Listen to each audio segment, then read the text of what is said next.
All right, hi everyone. It's Glenn from Glenn's Garage. I am back again with our new Volvo C70 from 2012. Just picked this up. Super clean car, 109,000 miles on it. But it has all of the options. Had the dynamic and climate control packages. Has the navigation system. What else was in it? Bluetooth, premium speaker. So it's actually one step short of an inscription. Beautiful looking car. Picked this up as a third backup to the S60, which we actually have to work on right now.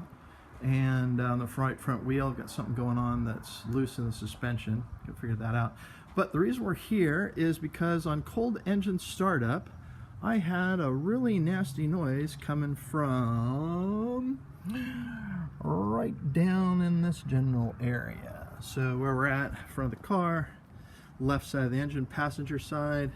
Noise was coming basically back from down below the turbo inlet charge pipe. Or inlet pipe, and I've got the heat shield off. And what we found, I actually have some video of it. I'll post that up as a like a part 1A.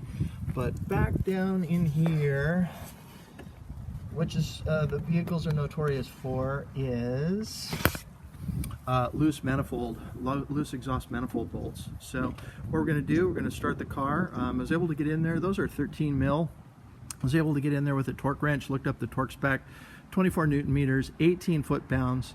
I've seen some posts that have indicated, or questions like, well, it seems awfully loose. Well, the interesting thing is I had basically on the passenger side or right side of the engine, I had the first two sets of manifold bolts were loose, cylinder 1, 2 bolts loose at cylinder 2, 1 or 2 loose on the middle cylinder 3, and then 4 and 5 seem to be tight. So strangely enough, they seem to be working their way over to the driver's side of the engine. So what we'll do is we'll jump on in here and give it a start and see if we fix the problem.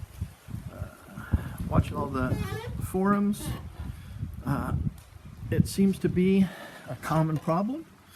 And of course, if we're at 109 and change, then we'll definitely, so let's give it a whirl. Look forward to sharing during the holidays. And Ralph's has all the fresh Just also remembered, can't have any music playing, otherwise we wind up with a, beauty, beauty, beauty. We've solved the problem.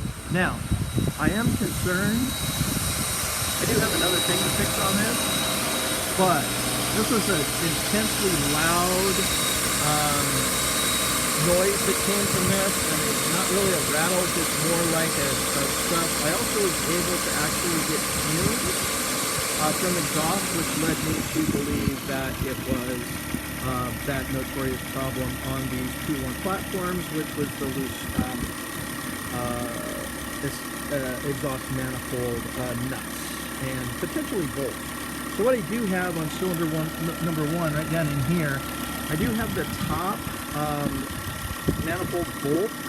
Does look like it maybe extracted itself a little bit, so I'm going to have to double check into that. Probably at 109 going to look at basically replacing all of these things. You have the heat shield off. We are good to go on that. I do have one more repair to do on this vehicle, and that is going to be this little bugger right down in there. So where we are in the front, right after the front snorkel, I do have that issue. There's the oil filter. Right by the oil filter is a small little disc, about 3-4 inches maybe in diameter. And that is the diaphragm for the PCV system.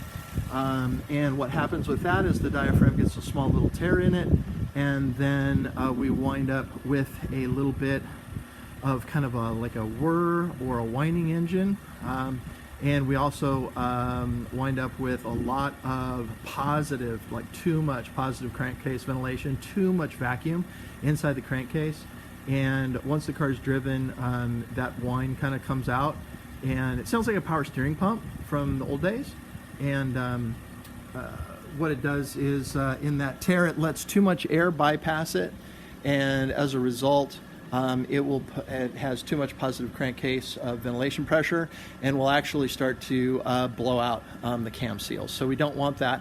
It's actually a very simple fix. I've seen a couple of, they do sell the diaphragm, 15, 20 bucks. I'm going to go check my Volvo dealer tomorrow and get that. And it's a really actually simple fix. I've watched a couple of videos on how to replace the whole entire assembly, which is a possibility, but you have to take the air box off and a lot of loose connectors and take the ECM off and disconnect a bunch of stuff.